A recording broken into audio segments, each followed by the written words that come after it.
Welcome to Kumari special. இன்னைக்கு வீட்டிலேயே ரொம்ப ஈஸியாக மண் சட்டியில் வச்சு நெத்திலி மீன் தொக்கு எப்படி செய்யலாம் அப்படிங்கிறத இந்த வீடியோவில் பார்க்கலாம்.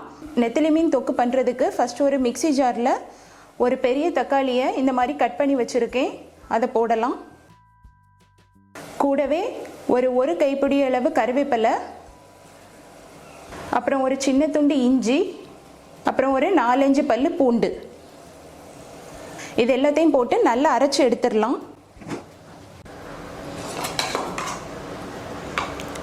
பாருங்க, இந்த மாதிரி நல்லா அரைச்சி எடுத்துருங்க. இனி தொக்கு செய்ய ஆரம்பிச்சிடலாம். நெத்திலி மீன் தொக்கு பண்ணுறதுக்கு ஒரு மண் சட்டி எடுத்திருக்கேன். இதில் ஒரு 1-2 டேபிள் ஸ்பூன் அளவு தேங்காய் எண்ணெய் விடலாம்.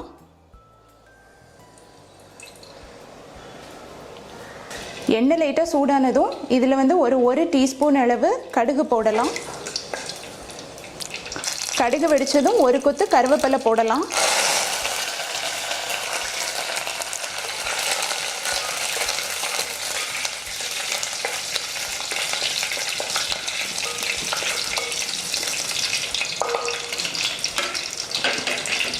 இது கூடவே பொடியாக நறுக்கி வச்ச ஒரு பெரிய வெங்காயம் எடுத்திருக்கேன், அதையும் சேர்த்து நல்லா வதக்கிடலாம்.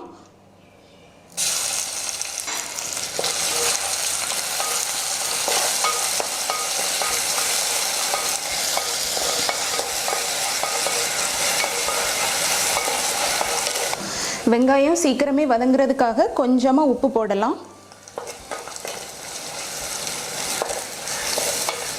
நீங்கள் இந்த தொக்கு பண்ணுறதுக்கு தக்காளியை இந்த மாதிரி அரைச்சும் சேர்க்கலாம், இல்லைன்னா பொடி பொடியாக நறுக்கி இது கூட சேர்த்து வதக்கிடலாம். பட் இந்த மாதிரி அரைச்சி சேர்க்கும் போது நமக்கு சீக்கிரமே அது குக் ஆகிரும். சாப்பிடும் போது ரொம்ப டிஸ்டர்பன்ஸாக இருக்காது.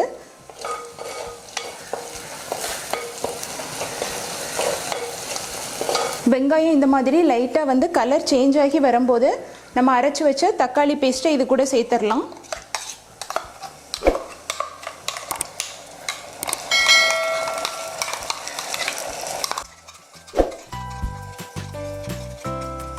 இப்போ இந்த வெங்காயம் தக்காளி பேஸ்ட் இதனோட பச்சை வாடை போகிறது வரை நல்லா வதக்கிடலாம்.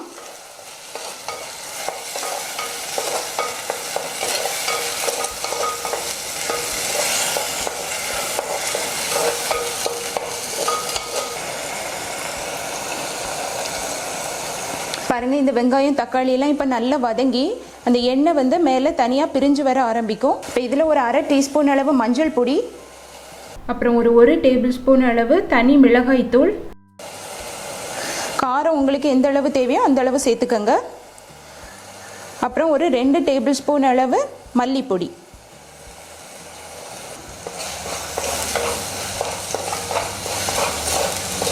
மசாலா பொடியெல்லாம் சேர்த்து ஒரு நிமிஷம் நல்லா மிக்ஸ் பண்ணி விடுங்க. ஸ்டவ்வை சிம்மிலே வச்சுக்கோங்க.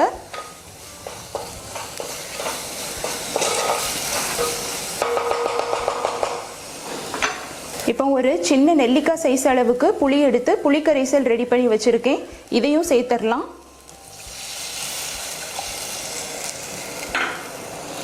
இந்த புளி தண்ணியை சேர்த்து நல்லா கலந்து விடுங்க. ஸ்டவ்வை இப்போ மீடியமில் வச்சுருங்க. இப்போ இதை நல்லா கொதிக்கட்டும். இப்போ இந்த மாதிரி நல்லா கொதிக்க ஆரம்பித்ததும் கழுவி வச்ச நெத்திலி மீனை சேர்த்துடலாம். நான் இன்றைக்கி ஒரு 1/2 கிலோ அளவு நெத்திலி மீன் எடுத்திருக்கேன்.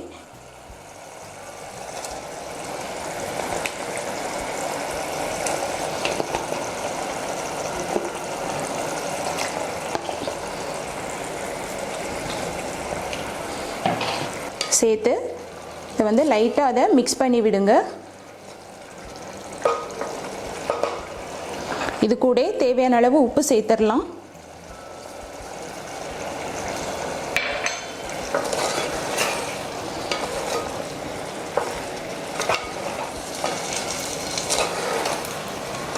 நெத்திலி மீன் சீக்கிரமே நமக்கு குக் ஆகிரும். ஸோ ரொம்ப நேரம் வேக வைக்கணும்னு தேவையில்லை. இப்போ ஸ்டவ்வை சிம்மில் வச்சுட்டு இதை மூடி வச்சு ஒரு 4-5 நிமிஷம் நல்லா வேக விடலாம்.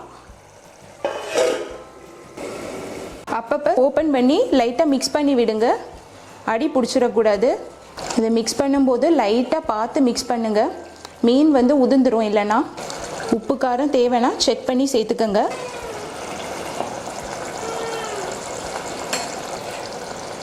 எனக்கு எல்லாம் பர்ஃபெக்டாக இருக்குது. நீங்கள் சாதத்தில் உங்களுக்கு இது விரவி சாப்பிடணும் அப்படின்னா நீங்கள் இந்த மாதிரி கொஞ்சம் தண்ணியாக இருக்கும்போதே எடுத்துடலாம்.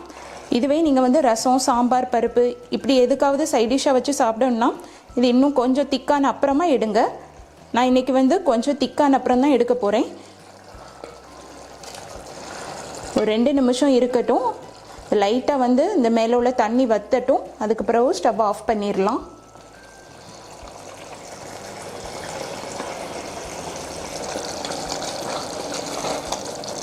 இப்போ மீன்லாம் நல்லா குக் ஆகிட்டு, இப்போ ஸ்டவ் ஆஃப் பண்ணுறதுக்கு முன்னாடி ஒரு அரை டீஸ்பூன் அளவு மிளகு பொடி சேர்க்கலாம்.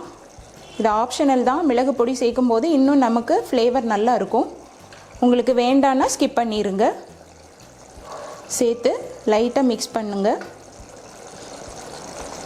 உங்களுக்கு வேணும்னா இதில் கொத்தமல்லி இலையை லைட்டாக கட் பண்ணி சேர்த்துக்கோங்க.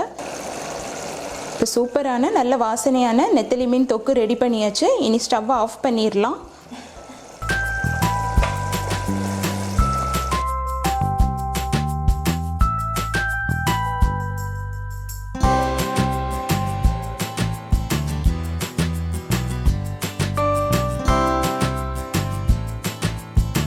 அவ்வளோதாங்க. ரொம்ப ஈஸியாக எப்படி நெத்திலி மீன் தொக்கு செய்யலாம் அப்படிங்கிறத பார்த்தோம். இந்த வீடியோ உங்கள் எல்லாருக்குமே பிடிச்சிருக்கும்னு நம்புகிறேன். இந்த வீடியோ உங்களுக்கு பிடிச்சிருந்ததுன்னா லைக் பண்ணுங்கள், ஷேர் பண்ணுங்கள், மறக்காமல் குமரி ஸ்பெஷலுக்கு சப்ஸ்கிரைப் பண்ணுங்கள். இன்னும் ஒரு அட்டகாசமான வீடியோவில் உங்கள் எல்லாரையுமே மீட் பண்ணுறேன். Until then, bye from Soumya.